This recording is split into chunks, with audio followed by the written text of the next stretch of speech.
काशी हाँ ये नंबर का गुप्त काशी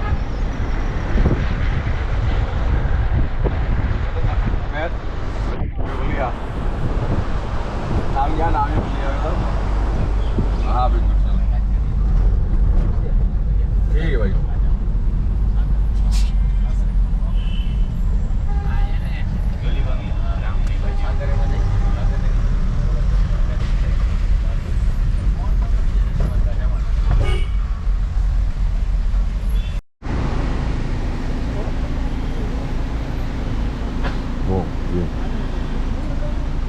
अरे शुरुआत થઈ आनंद મારા ભાઈ आगे आगे देखो होता है क्या आनंद पर जो आना का कर दो भाई आनंद ભાઈ જો નદીમાં આનંદ બોલ તો ખરા એલા મોબાઈલ મૂકને આનંદ મોબાઈલ મૂકી દે બકા જો કોઈ નથી વાપરતું અને કાર્ડ માંથી ઓલા શું કહેવાય ને એમાં કાઈ વાત અમને તો વાંધો નહીં બદનામ કરી દી તને ના તો યાદ તારા તને કીધું ના અલે કોઈ ન જાણતું નાચ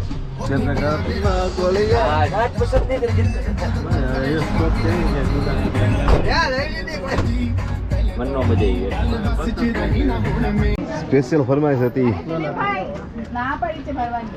ધર્મેશભાઈની સ્પેશિયલ ફરમાઈશ ઉપર અહીં ઉભા રહ્યા એવું છે હા તો એટલે ધર્મેશભાઈની સ્પેશિયલ ફરમાઈશ છે એવું હતું હા તો શરબત જ જોઈએ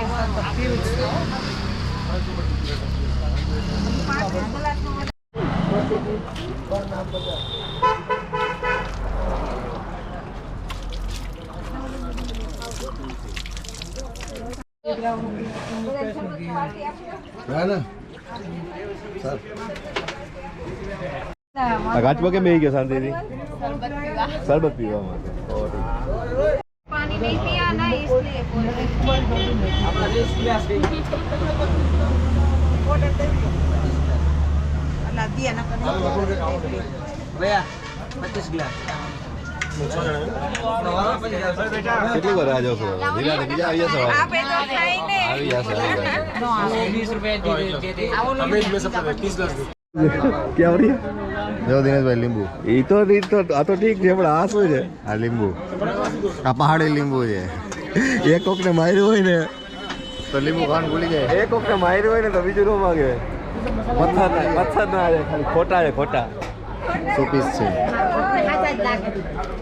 હા ટ્રાય ઉપવાસ છે ખોટા હે ખોટા આ નંબર આવી જશે આપણો આજે આજની તારીખ લઈ લે એમાં શું લઈ લેજે ભાઈ લઈ લે તનીરભાઈ एक दे दो ना इसे बाबा एक दे दो सुनो લીંબુ શરબત માટે લાઈન દે ભાઈ आ सही आज एक ले लो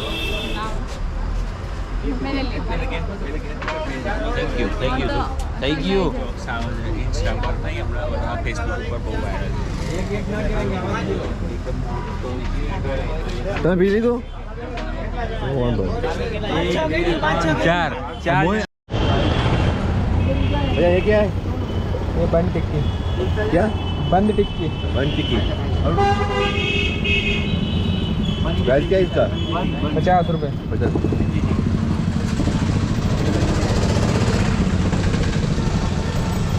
ભાઈ ક્યાં શું ભાવ ગુલ્ફી લાવો ને લઈ જાવ તમ તમારા લાવો એક દીવા મને પીંગો કઈ છે વેનીલા કઈ કટિંગ કરી દઉં એ કાતર કાતર દેતો એ નહીં કાકાઓમાંથી દીવો કાકાઓમાંથી હારી તાળાની ચાવી લઈને બેઠો છે ચોરવી આજુ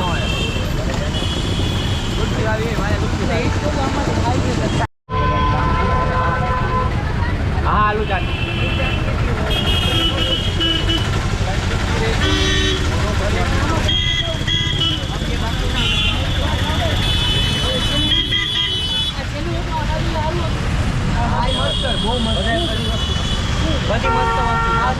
बनती गई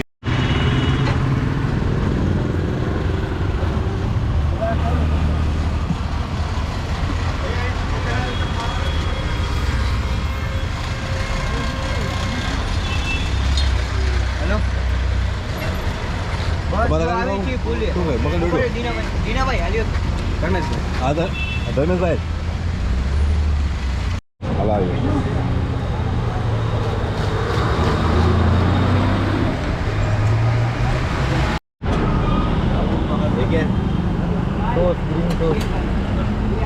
आलू चाट आलू की चाट कितने हो भाई ये 3-4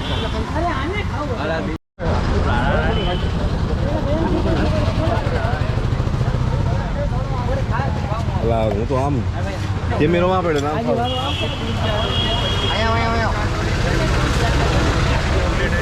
રોલી છે ને ઓલી કોણ આવ્યો વાહ ટેક વાહ આપણે એનો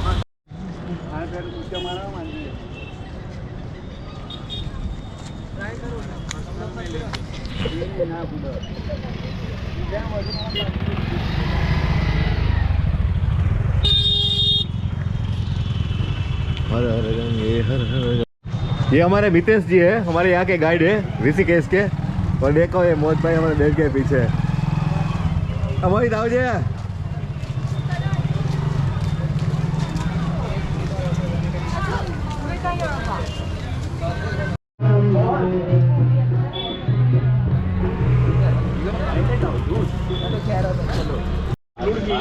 पग दुखो बेटा ओला कहेंगे आगे हो गया मोहित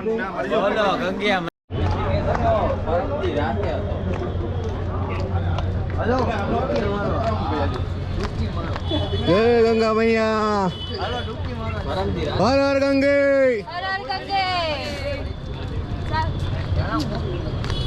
તમે મસ્ત પાણીમાં પગ બોલીને બેહેલા हाथ बोल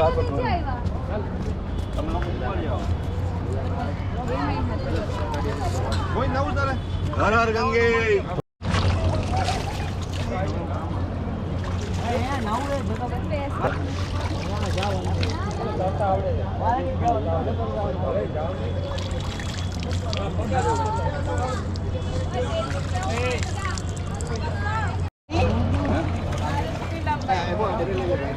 हाँ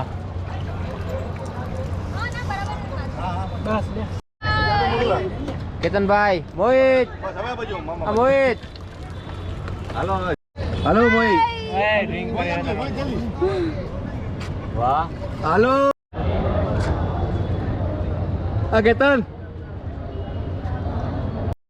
धर्मेंद्र भाई इसमें चलेंगे। ये गीता भवन है, आपको वहीं पे परमार देना नहीं, ठीक है।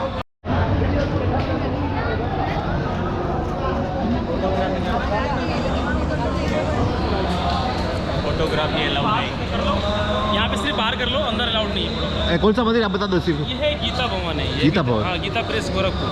और यहाँ किसका मंदिर है? ये गीता भवन लक्ष्मी नारायण भगवान का मंदिर है। एक पन्ने के अंदर पूरे भगवत गीता देखने को मिलेगा आप लोगों को, और रुद्राक्ष का पेड़ है, और चंदन का पेड़ मिलेगा, और ब्रह्म कमल का पेड़ मिलता है इस जगह पे देखने के लिए आपको। अंदर फोटोग्राफी अलाउड नहीं है। के साथ में आए हैं आप लोग। कभी क्या है कि कभी भविष्य में कभी फैमिली के साथ में आना चाहते हैं ऋषिकेश में, आपको लगता है कि मैं ऋषिकेश में चलते हैं, और ऋषिकेश में 1 महीना 2 महीना या 10 दिन या 15 दिन रहना है, तो उसके लिए बहुत ही अच्छा व्यवस्था है यहाँ पे। आपने नाम सुना होगा गीता प्रेस गोरखपुर, उसी संस्था ने बनाया यहाँ पे गीता भवन, जहाँ रहने के लिए ठहरने के लिए कोई पैसा कोई चार्ज नहीं लगता है। लोग 1 महीना 2 महीना 3 महीना मतलब 3 महीना इधर लोग फ्री से ठहरते हैं। 1 दिन के लिए रूम नहीं मिलता है, यहाँ पे मिलता है तो कम से कम 3 दिन के लिए मिलता है, और 3 दिन के बाद आप 1 हफ्ते रहो, 2 हफ्ते रहो या 3 महीना रहो, जितना दिन रहना चाहते हैं रहते हैं तो। दूसरी बात है यहाँ पे रहने के लिए एक नियम होता है, उस नियम को पालन करना पड़ता है। सर्वप्रथम क्या है कि जो लोग रहते हैं तो यहाँ पे अपना बनाकर खाना चाहते हैं तो गैस सिलेंडर चूल्हा बर्तन वगैरह सब मिलता है, अपना बनाकर खाइए। अपना बनाकर नहीं खाना चाहते हैं तो रसोड़ा बनता है, यहाँ पे भंडारा चलता है। तो भंडारे में क्या है, एडवांस में बोलना पड़ता है कि हम लोग 5 लोग हैं, 6 लोग हैं या 10 लोग हैं, तो उसके हिसाब से खाना बनता है, जो 50 रुपये का कूपन मिलता है, जो भरपेट खाना होता है। दूसरी चीज़ है कि ये लोग रहते हैं तो यहाँ पे सुबह को क्या सत्संग होता है, सुबह को शाम को सत्संग होता है। इसमें क्या थोड़ा समय दीजिए, बाकी दिन भर कहीं भी रहिए, उससे कोई मतलब नहीं होता है। गीता भवन की पहचान है, पूरी बिल्डिंगों पे गीता श्लोक लिखा हुआ है, और यहाँ पे जो रूम है यहाँ पे 1750 रूम है। हाँ मतलब ये सिर्फ यही नहीं है, यहाँ पे 7 भाग है। पहले हम लोग मंदिर के जो दर्शन किए, एक भाग है, दूसरा ये दूसरा है, और आगे तीसरा चौथा पांचवा छठा करके सातवां भाग तक है ये है गीता भवन। पूरी गीता लखेली हाँ બધા સાથે સાથે जी जी, तो ये है गीता भवन। अब हम लोग चलते हैं परमार्थ निकेतन की तरह, ठीक है। परमात्मा मंदिर ना ये परमार्थ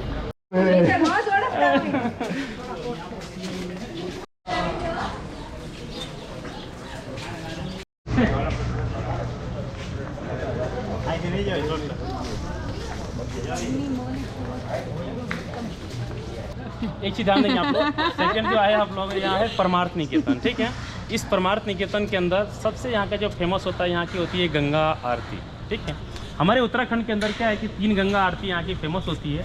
इन तीनों गंगा आरती में जो देखा होगा आप लोगों ने, हरिद्वार की गंगा आरती देखे होंगे आप लोगों ने, ठीक है। लेकिन हरिद्वार की गंगा आरती जो करते हैं वहाँ पे टेप रिकॉर्ड लगा करके अनुराधा पौडवाल की आवाज़ में गंगा आरती की जाती है।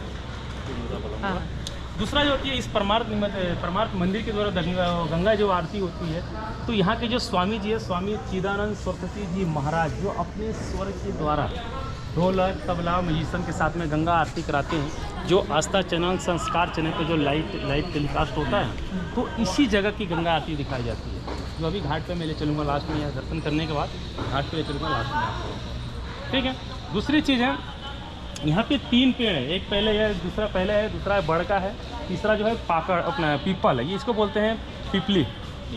आप हमारे यहाँ गुजराती वो पीपल की छोटी प्रजाति होती है ना, ये भी खाते पीते घर की, ये बॉडी छोटी पीपल की तरह ही होता है, लेकिन पत्ते थोड़ा छोटे होते हैं। सब्जी भी बनती है, पीपली बोलते हो इसकी छोटी पीपल आती है ना, हाँ बनती है। अब पता नहीं जैसे बनती होगी, तो इसको बोलते हैं ब्रह्मा विष्णु महेश। सबसे लास्ट वाला जो पेड़ है, उस पेड़ के अंदर पीपल के पेड़ में गणेश जी का दर्शन करने को मिलेगा आप लोगों को, ठीक है।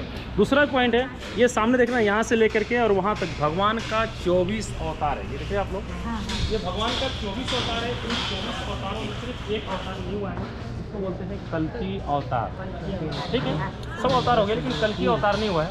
कल्कि अवतार होगा तो कहते हैं कि सृष्टि का फिर से निर्माण होगा। जो मनुष्य 5 फीट का 6 फीट का जो मनुष्य इस समय कलयुग में दिखाई दे रहे हैं आप लोगों को आया, तो वो जो होते हैं वो छोटे छोटे जो बड़े नहीं होंगे, वो छोटे होंगे। कहते हैं कि बैंगन के पेड़ पे भी सीढ़ी लगा के चलना पड़ेगा, मतलब इतने छोटे होंगे। तो है कल्कि अवतार होगा, ठीक है। लेकिन एक चीज़ और बताते हैं आप लोगों को, कहते हैं ना कि केदारनाथ आप लोग दर्शन करके आए, लेकिन कहते हैं केदारनाथ का महत्व क्या है।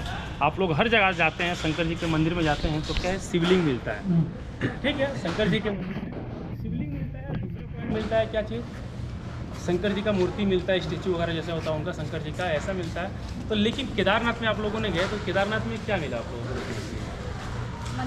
बड़ी शिला का वहाँ शिवलिंग तो नहीं है ना? नहीं है, नहीं, तो वो है कि पत्थर है जैसे, है ना। हाँ, तो बड़ा सा पत्थर का क्या है, वो क्या है ना कि एक जैसा है ना, इसी वो है पीठ है, पीठ है भगवान की, शिव जी की शिव जी का उनका ना, जो अपना भैंस होता है ना, हाँ उसका पीठ, उसका पीठ है। कहते और हैं जो उसका 5 पांडव जब स्वर्ग के लिए रवाना हुए थे, तो उनको स्वर्ग की सीढ़ी नहीं मिल रही थी।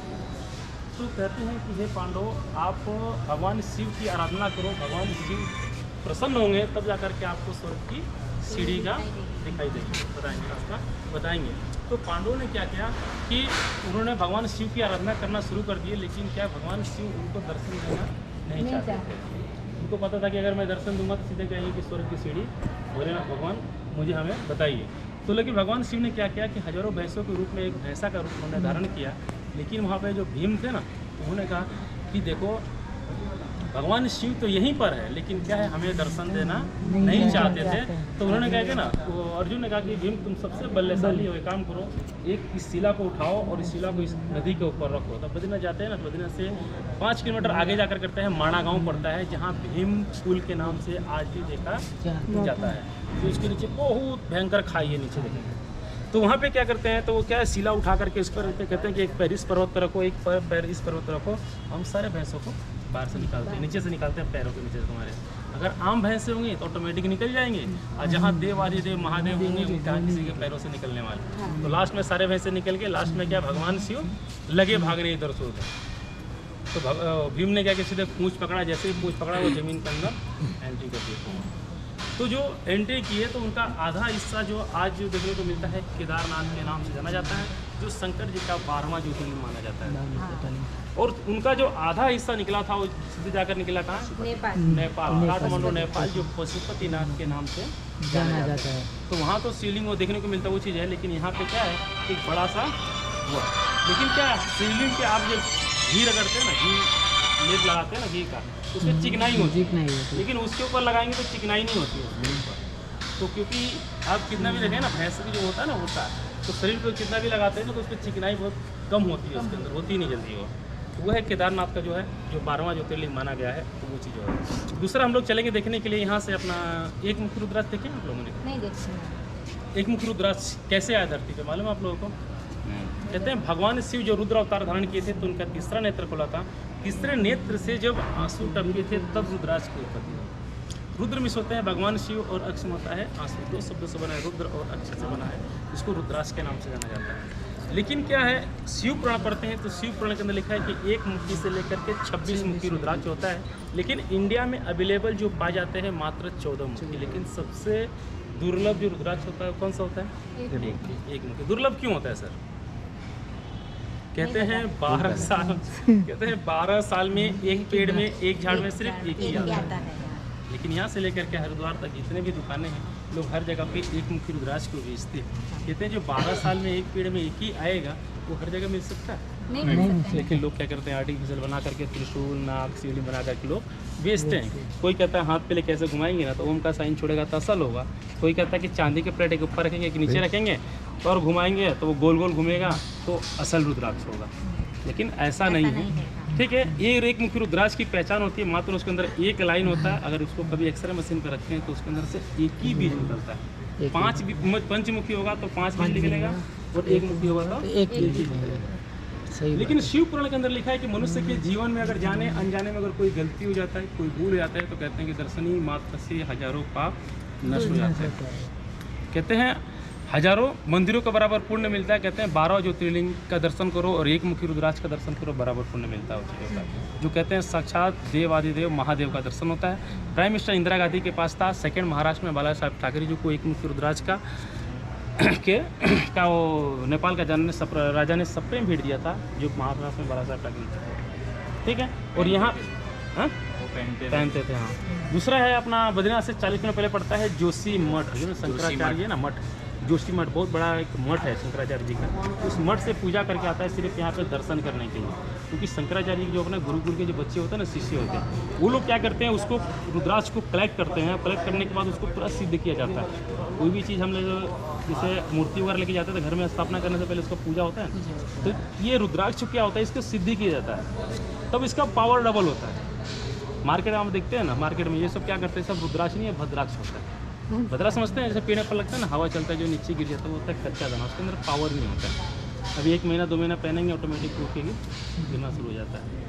तो अपना एक मुखी रुद्राक्ष का सिर्फ यहाँ दर्शन किया जाता है, जो उत्तराखंड गवर्नमेंट के द्वारा सिर्फ दर्शन है, जो बिक्री के लिए नहीं होता है। लेकिन अगर पंचमुखी रुद्राक्ष आप लोगों को पास होगा तो एक आयुर्वेदिक मेडिसिन में इसका यूज करना बहुत ही अच्छा काम आता है। बाबा रामदेव ने इसका रिसर्च किया है कि तांबे का लोटा लेते हैं, तांबे के लोटे में से हमको जल भरेंगे, रुद्राक्ष का माला उसके अंदर डाल देंगे, रात भर पानी के अंदर रहेगा, सुबह उठेंगे खाली पेट पानी को पिएंगे। तो कहते हैं कि पेट संबंधित अगर कोई बीमारी से गैस बनता है, डायबिटीज या शुगर होता है ना, कमर में दर्द, घुटनों में गाठिया भाई, कहते हैं 3 महीना अगर पानी को पीते हैं तो बीमारी को जड़ से ही फिनिश कर देता है। कहते हैं ना, एक दंत दयावंत 4 भुजाधारी गणेश जी का 180 वर्ष पुराना बोर्ड। कितना 180 वर्ष 180 साल पुराना ये पेड़ है। ठीक है, प्रणाम कर लेंगे सभी लोग और आइए तलबीज पे जाता है।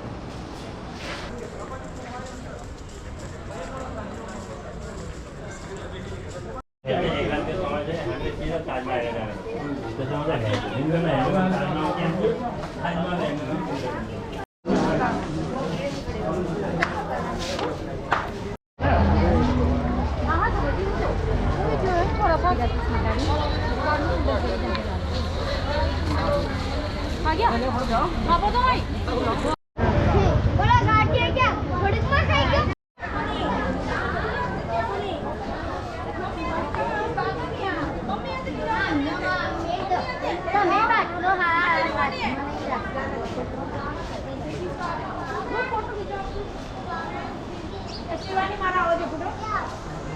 कल्प वृक्ष का कहते हैं कि जब समुद्र मंथन हुआ था तो 14 रत्न निकला हुआ था, जिसमें कि सबसे सर्वश्रेष्ठ जिसका नाम दिया था कहते हैं कल्प वृक्ष, सबसे ऊंचा स्थान जो मिला था वो कल्प वृक्ष को मिला था। लेकिन कहते हैं कि कल्प वृक्ष के अंदर क्या है, कहते हैं कल्प वृक्ष के अंदर मन के अंदर कोई कल्पना करते हैं, मन के अंदर कोई अगर इच्छा रखते हैं तो मन की इच्छा पूरी होती है। वही कल्प वृक्ष का आप लोग दर्शन करेंगे। ये सामने जो देख रहे हैं आप लोग, 2 झाड़ एक साथ में है, ये पत्ते जिसके ना देखिए हाँ ये कई सारा है। तो ये है कल्प वृक्ष है। लेकिन कल्प वृक्ष की पहचान क्या होती है, असल क्या है और नकल क्या है? कल्प वृक्ष की पहचान होती है, आपने देखा होगा बेली पत्र। बेली पत्र में क्या होता है, 3 पत्ते एक साथ में होते हैं, लेकिन इसके अंदर 5 पत्ते एक साथ में होते हैं।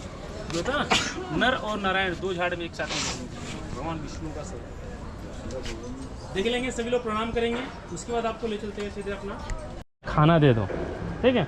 तो भगवान क्या करते हैं, उसको खाना दे देते हैं। फिर कहते हैं खाना खाने के बाद आदमी को थोड़ा सा आलस भी आती है ना, नींद टाइप आते हैं, तो कहता है भगवान यहाँ पे एक चरपाई दे दो मुझे, मैं यहाँ पे सोना चाहता हूँ, मैं यहाँ पे सोऊंगा। तो वह चरपाई भी आती है। तो चरपाई क्या करता है कि वो सोता है उसके ऊपर, तो जैसे नींद उसकी लगती है ना, तो फिर अंदर सोचता है ना कि मैं सो रखा हूँ और शेर आया मेरे को खा गया। तो क्या करता है, शेर आता है उसको खा जाता है। तो कहते हैं ना कि कोई चीज़ मांगना चाहिए तो एक्स्ट्रा नहीं मांगना चाहिए, थोड़ा ही मांगना चाहिए। तो कहते हैं ना थोड़ा ही मांगना चाहिए। पहले करें कर्म करो, फल की प्रतीक्षा मत करो। फल कब मिलेगा, कहाँ मिलेगा, किसी रूप में मिलेगा, किसी को नहीं मालूम होता है। जो कल मांगा था वो आज मिला है, जो आज मांगोगे वो परसों मिलेगा, लेकिन मिलेगा जरूर, समय लगता है।